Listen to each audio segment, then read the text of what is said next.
एक प्रेमचंद उपन्यास सम्राट की कहानी है कि एक आदमी 16-17 वर्ष की उम्र में, वो रंगरूट होते थे ना पहले भर्ती सेना में, जब अंग्रेजों से लड़ाई चलती थी जर्मनी से, तो उस वक्त बहुत सैनिकों की ज़रूरत होती थी, तो ज़बरदस्ती पकड़ पकड़ के लड़कों को भर्ती करके ले जाते थे। तो उसे 15-16 वर्ष की उम्र में अपने गांव से ले गए थे और फिर वो सेना में भर्ती हो गया, ट्रेंड हो गया, फिर यहाँ पर हिमालय के मोर्चे पर, जर्मनी के मोर्चे पर वहाँ भेज दिया, वहाँ भेज दिया, तो वो ड्यूटी करता रहा देश विदेश में वो। और जब वो रिटायर हो जाते हैं 30-40 वर्ष की उम्र में,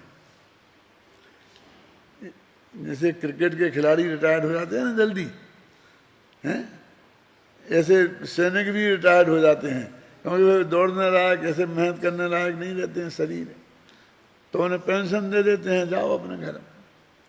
फिर वो आगे हर गांव में, यहाँ आगे भी सैनिक चौकीदारी करते हैं हर जगह, बस और तो उन्हें कुछ आता नहीं है, चौकीदारी करना आता है, एक बंदूक कंधे पे रखकर, और फिर फलाने सिंह क्यों, ये सब सिंह दरवाजों पे खड़े रहते हैं। समझे ना? तो वो एक आदमी जब वहां से निवृत्त हुआ तब उसे अपने घर की याद आई कि अब मैं अपने घर जाऊं, अब कहाँ जाएगा, रिटायर्ड हो गए तो आदमी अपने घर ही जाते हैं। अपन लोग तो अपने जहाँ रहते हैं वहीं मकान बना लेते हैं, है ना। जयपुर में रिटायर्ड हुए तो जयपुर में ही रह गए ना, क्यों शांतिलाल जी अलवर क्यों नहीं गए? लेकिन वो सैनिकों के तो बेचारे यहाँ वहाँ जंगलों में घूमते रहते, वहाँ कहाँ घर बनाए, ना घर बनाया ना घर बसाया। अब उसके दिमाग में वो अपने गांव का ही चित्र घूमता रहा, और जब उसको आई, उसकी याद आई अपने गांव की, अब अपने याद आएंगे ना, तो वो अपने गांव गया तो माँ बाप को तो पता ही नहीं था कहाँ है, कैसा है। उस जमाने में ये मोबाइल तो थे नहीं, साधन तो थे नहीं। जब वहाँ गांव में वो पहुंचे तो ही पता चले कि हमारा बेटा जिंदा है अभी।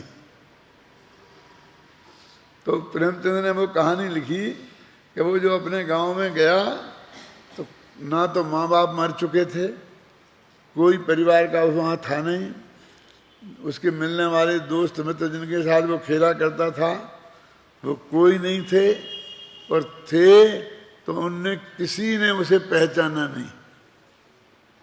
वो परिचय दे दे के थक गया, हाँ था तो कोई, तू जिंदा है क्यों, ऐसा कह के वो चल जाए छोड़ के। तो ये नहीं कहेगा चल भाई बैठ के चाय पी ले, कुछ नहीं भाई, ऐसा इतना कह के अच्छा तुम हो वो आदमी, अच्छा ठीक है, और फिर वो अभी मुझे जाना है, अपने काम में लग जाए।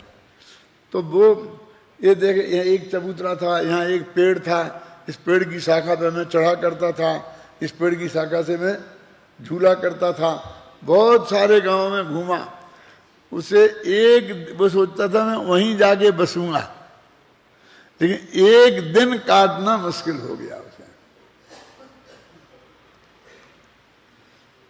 और उसको अब ऐसा लगा कि अब मैं क्या करूं, अरे मैं मर जाता तो अच्छा था, यहाँ कोई अपना तो है ही नहीं, कहीं किसी भी देश के कोने में जाकर के बसूं तो मुझे कोई पुराना अपना मिलने वाला नहीं है, अब नए अपने बनाने पड़ेंगे। क्यों, अब 40-45-50 वर्ष की उम्र में कौन तुम्हारा बनने को तैयार होगा, और तो कोई बनने को तैयार होता ही नहीं है। अब एक ही शादी मादी कर ले तो एक पत्नी हो जाती है, तो वो भी कौन तुम्हें उससे शादी करेगी, बोलिए, क्यों रिटायर्ड पर्सन से कौन शादी करेगी। तो उसने उसका चित्र खींचा है प्रेमचंद ने। यहां तो सिर्फ ये कह रहे हैं कि परद्रव्य के लक्ष्य से विकार करने के लिए परद्रव्य की जरूरत नहीं है, ना उसके ग्रहण की जरूरत है और ना उसके त्याग की जरूरत है। उसके लक्ष्य से ही भाव अप्रतिक्रमण हो सकता है, भाव अप्रत्याख्यान हो सकता है। तो गुरुदेव ये कह रहे ये उधर क्या देखते हो, वहां कुछ नहीं है। वो जो पत्नी है ना दीवार पे फोटो हटा रही, फिर वो निशान है उसको पुतवा रही, उससे कुछ नहीं होगा। क्योंकि वो पत्नी वहां नहीं है, वहां तुम कैसे मिटाएगी, वो तो यहां है। क्यों? वो तो उस दीवार को देखेगा और वहां बोलो कुछ नहीं है, तो वो कुछ नहीं देख देख करके रोएगा। क्यों? कुछ है वो तो देखा जाता है, लेकिन ये कुछ नहीं है कोई देखेगा। समझ में आया? ये आदमी की ऐसी ही परिस्थिति है। वो गाय जिस खूंटे से बंधने लग जाती है ना, तो उसे उससे ऐसा राग हो जाता है कि फिर वो वहां जाए और दूसरी गाय बंधी हो तो वो लड़ती है। अरे तुम बंधन से मुक्त हो गई ना, नहीं लड़ती है, मेरी जगह है। और फिर वो मान लो डंडा मार के भगाता है, क्योंकि नई गाय आ गई, वो तो बेच दी थी। तो उसे बहुत दुख होता है कि जो वही आदमी है जो पुचकार करके मुझे यहाँ बांधता था, आज डंडा मार के हटा रहा है। समझ गए ना? कि जो जहाँ रमता है वहाँ रम जाता है, उससे अपनापन स्थापित कर लेता है। क्योंकि इसका अपना तो कुछ है नहीं, अपना त्रिकाली ध्रुव का पता तो ऐसे है नहीं। अपने त्रिकाली ध्रुव का पता लग जाए और उसमें अपनापन स्थापित कर ले तो उसके साथ कभी ऐसा नहीं होगा अनंत काल तक। ये परद्रव्यों के साथ करता रहा था, अब वो उसका पर्याय उसकी बदलती रहती है, इसकी पर्याय बदलती रहती है, दोनों की बदलती है। दिक्कत तो ये है ना, यदि वो नहीं मरे तो अपन मर जाए, अपन नहीं मरे तो वो मर जाए। माने समझ गए ना? दो तरफी मामला है ना। तो इस तरह निरंतर ऐसा होता रहता है। यहाँ अब देखो आगे पढ़ते हैं। यहाँ निमित्त भूत परद्रव्य को छोड़ें, पेज नंबर 91 पर सबसे ऊपर का पैरा। यहाँ निमित्त भूत परद्रव्य को छोड़ें ऐसा जो कहा, उसका अर्थ परद्रव्य को छोड़ना नहीं बल्कि परद्रव्य के लक्ष्य को छोड़ने की बात कही है। ये जो इतने उदाहरण मैंने आपको दिए वो सिर्फ इस बात को समझाने के लिए दिए। वो सब शास्त्रों में साहित्य में ही थे। परद्रव्य तो छूटा हुआ ही है, जब उसे ग्रहण ही नहीं किया तो छोड़ने का प्रश्न ही कहाँ से उठ सकता है। परद्रव्य तो छूटा ही पड़ा है, उसे पकड़ा ही कब था जो छोड़े। वस्तुतः आत्मा तो परद्रव्य के ग्रहण त्याग से रहते ही है। रजनी से इसके लिए एक उदाहरण देते हैं, बहुत अच्छा। वो देते हैं कि एक सौदागर था, उसके पास 100 ऊंट थे। वो ऊंटों पर सामान रखकर और परदेश में जाकर बेचने जाया करता था। 100 ऊंट थे उसके पास। तो एक जगह वो खड़ा हुआ जहाँ ठहरा, रात बितानी थी, तो उसके पास 100 खूंटे और 100 रस्सी में से थी, एक रस्सी खो गई, एक खूंटा खो गया। अब 99 खूंटे और 99 रस्सियां थीं, तो उनने 99 ऊंट बांध दिए। अब एक ऊंट को कैसे बांधे? और वो रात में कहीं चला जाएगा तो वो बहुत परेशान हुआ। तो गांव में गया, कहीं रस्सी और एक खूंटा मिल जाए रात भर के लिए, सुबह मैं वापस दे दूंगा, तो मैं इस ऊंट को बांध दूं। तो वहाँ का जो सरपंच था उसने कहा मेरे पास खूंटा और रस्सी तो नहीं है, लेकिन चलो मैं तुम्हारे ऊंट को बांध देता हूँ। और उसने जाकर क्या किया कि जैसा वो और ऊंटों के सामने खूंटा ठोका था ना और रस्सी उनके गले में बांधी थी, तो वहाँ भी इसने वैसे ही लकड़ी को ऐसा ले लेके और जमीन को ठोका। और फिर ऐसी नकली रस्सी है ही नहीं, ऐसा करके उसके गले में बांधी कि अब जाओ तुम निश्चिंत रहो, ये ऊंट कहीं नहीं जाएगा। कि चला गया तो कि मेरे से ले लेना। अब वो ऊंट समझ आया, मैं भी बंध गया, वो भी बैठ गया शांति से। अब सुबह सब ऊंटों को छोड़ा। अब उसे वो तो बंधा ही नहीं था, उसे कौन छोड़ा? तो उसे नहीं छोड़ा, तो सब ऊंट तो उसके चलने लगे और वो ऊंट उठा ही नहीं, बैठा ही रह गया। तो बहुत डंडा मारे कि चले वो, तो वो उठा ही नहीं।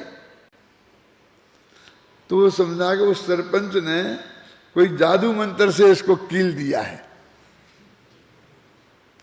ना, बांध ऐसा किया था ना उसने, खटखट जादू मंत्र से कील दिया है। तो उसके पास गए कि साहब वो तुमने तुम्हारे मुंड को बांध दिया तो छोड़ा नहीं है। कि कहाँ, वो तो बना कहाँ है, वो तो है नहीं, तो छूटा ही हुआ है। लेकिन वो तो उठता ही नहीं है, तो तुमने उसे छोड़ा कि बना ही नहीं है तो छोड़े क्या। कहा जैसा नाटक तुमने झूठा बांधने का किया था वैसा छोड़ने का करो, समझ गए ना, तो वो ऊंट उठ जाएगा। तो वैसा जाके छोड़ने का नाटक किया तो ऊंट खड़ा हो गया और चलने लगा सबके साथ। उनका कहने का मतलब यह है कि अनादिकाल का ऐसा अभ्यास है उस खूंटे से बंधने का कि नहीं भी बंधे और वैसा नाटक हो जाए तो वो समझता है कि मैं बंधा हूं। आपको हंसी आती, ऐसा हो सकता है? अरे सभी ऐसे ही खूंटे से बंधे हैं, है ना। जो शादी करते हैं ना तो क्या करते हैं, नाटक नहीं करते हैं, सब चक्कर काटते हैं, अग्नि के चक्कर काटते हैं, आगे वो बांध देते हैं क्या, दुपट्टा और साड़ी। अब इसे अब तुम जिंदगी भर वो पति पत्नी हो गए, अब तुम नहीं छूट सकते किसी कीमत पर, क्यों? बस वे बन जाते हैं ऊंट जैसे। बस सारी जिंदगी बंधे रहते हैं, नहीं छूटते हैं, है ना। अच्छा, फिर कोई मुनिराज आते हैं और उसे दीक्षा देते हैं तो फिर एक नाटक करते हैं। माँ बाप बनाए जाते हैं, खड़े करते हैं, अब तुम इन्हें छोड़ दो, तुम इनसे मांगो कि मैं दीक्षा लेना चाहता हूँ, पत्नी से कहो कि मैं दीक्षा लेना चाहता हूँ, छोड़ना चाहता हूँ। फिर वही नाटक होता है, क्यों कि मैंने तुम्हें छोड़ा, छोटा हो गया अनुभव हो जाते हैं कि तलाक, क्यों 3 दफे तलाक किया, छूटे हो जाते हैं। ऐसे ही बने हैं ना ये सब। कौन सा ऊंट है, ये सारे ऊंट ऐसे ही बंधे हैं। और जनी तो और पकते, वे लोग तो छोड़ छाड़ देते हैं। ये तो ऐसे संकल्प करने लगते हैं कि 9 भव तक हमारा संबंध बना रहा है, अगले भव में भी बना रहे, ऐसी बेवकूफी करने लगते हैं। क्यों? माने सब भावना से बंधे हैं। माने वो द्रव्य प्रतिक्रमण और भाव प्रतिक्रमण, और द्रव्य अप्रतिक्रमण और भाव अप्रतिक्रमण, और द्रव्य प्रत्याख्यान और भाव प्रत्याख्यान, और द्रव्य प्रत्याख्यान और भाव प्रत्याख्यान का एक कमाल है बस। इसलिए वो कह रहे परद्रव्य के कोई संबंध ही नहीं है। ये तो हम पर लक्ष्य की बात करते हैं। देखो यहां निमित्तभूत परद्रव्य को छोड़ें ऐसा जो कहा, उसका अर्थ परद्रव्य को छोड़ना नहीं है, बल्कि परद्रव्य के लक्ष्य से छोड़ने की बात कही गई है। लक्ष्य को, परद्रव्य तो छूटा हुआ ही है, उसे अब ग्रहण ही नहीं किया तो छोड़ने का प्रश्न ही कहां से उठ सकता है। परद्रव्य तो छूटा ही पड़ा है, उसे पकड़ा ही कब था जो छोड़े। वस्तुतः आत्मा तो परद्रव्य के ग्रहण ताक से रहती ही है। अब देखो एक काल्पनिक पकड़ कितनी मजबूत हो जाती है, और वे सारी जिंदगी एक रहते हैं, और जिनसे वास्तविक संबंध था, माँ के था ना, 9 महीना पेट में रहे थे, हैं? फिर उसने पाला था, पोसा था, दूध पिलाया था, इतना वास्तविक संबंध था ना, वो बिल्कुल छूट जाता है। उनसे पाई का हिसाब करने लगते हैं। मैंने तुझे 10 रुपये दिए थे ना, वही दूध तो 8 रुपये 25 पैसे का आया था ना, 1.25 रुपया निकाल। क्यों? बेटी माँ से और माँ बेटी से क्यों हिसाब करने लगती है कि नहीं करने लगती है, हैं? और उसने खट्टू से जो कल्पना की थी, कोई हिसाब नहीं, कोई किताब नहीं, वो भी बिना हिसाब किताब के दे देता है, ये भी उसे बिना हिसाब किताब के दे देती है। क्यों? बोलो, वो जो लक्ष्य वाला मामला है ना, वो कितना मजबूत है, वही वास्तविक संबंध कितना कमजोर है, हैं? भूत भविष्य से संबंधी परद्रव्यों को, ये सब गुरुदेव का पढ़ रहा हूं मैं, एवं परद्रव्यों के निमित्त से हुए अपने रागादि भावों की एकता तोड़कर जब स्वस्वभाव की एकता करे तभी सच्चा प्रतिक्रमण और प्रत्याख्यान होता है। ये प्रतिक्रमण एवं प्रत्याख्यान ही यथार्थ धर्म स्वरूप हैं। जब जीव विकार या विकार के निमित्तों को से पीछे हटकर शुद्ध स्वभाव में आवे तब साक्षात अकर्ता होता है। अब जो मेरी टिप्पणी है, उक्त संपूर्ण कथन का तात्पर्य यह है कि यद्यपि यह भगवान आत्मा स्वभाव से तो रागादि भावों का अकर्ता ही है, तथापि जब रागादि भावों का प्रतिक्रमण और प्रत्याख्यान करता है तब साक्षात अकर्ता होता है। रागादि भावों के वास्तविक कर्ता तो अप्रतिक्रमण और अप्रत्याख्यान है, अथवा अप्रतिक्रमण और अप्रत्याख्यान से संयुक्त जीव ही है, माने पुद्गल नहीं है जिसे छोड़ा है। इसलिए दिनागम में द्रव्य और भाव अप्रतिक्रमण और अप्रत्याख्यान के त्याग का उपदेश दिया गया है। यदि आत्मा ही रागादि का कर्ता हो तो फिर इन प्रतिक्रमण और प्रत्याख्यान के उपदेश की आवश्यकता ही क्यों रहे। एक बात यह भी है कि आत्मा तो नित्य है, सदा ही रहने वाला है। उसे रागादि का कर्ता मानने पर रागादि भी सदा होते रहेंगे। अप्रतिक्रमण और अप्रत्याख्यान अनित्य हैं, इस कारण रागादि भी तभी तक होंगे जब तक अप्रतिक्रमण और अप्रत्याख्यान है।